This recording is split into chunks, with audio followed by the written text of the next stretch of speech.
Tangkap Hakim Agung MA. Lius Sumkarisma usul KPK fokus tangani penegak hukum yang korup.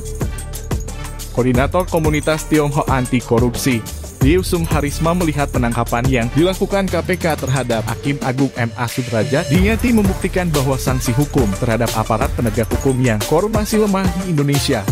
Setahu saya, OTT terhadap Hakim MA sebagai garda terakhir penegakan hukum di negeri sudah beberapa kali dilakukan KPK, tapi rupanya tidak ada efek jera. Itu artinya, penerapan sanksi hukum terhadap aparatur penegak hukum yang korup masih sangat lemah di negeri ini, kata Lius kepada wartawan di Jakarta. Menurut Lius, dengan fakta yang demikian itu, ia menyarankan agar KPK lebih memberikan atensi khusus terhadap penanganan korupsi terhadap aparat penegak hukum.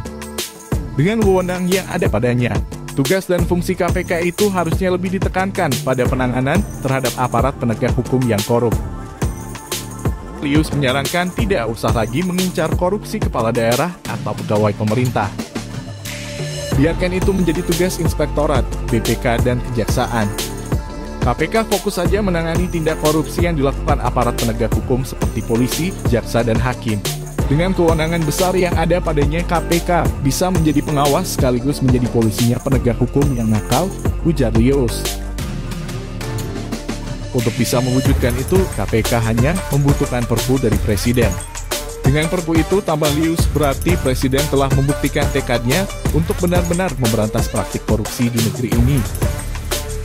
Tentunya dengan menerapkan tuntutan hukum maksimal terhadap para polisi, jaksa, dan hakim yang terbukti korupsi. Bahkan, tambah Lius, seperti di beberapa negara lain.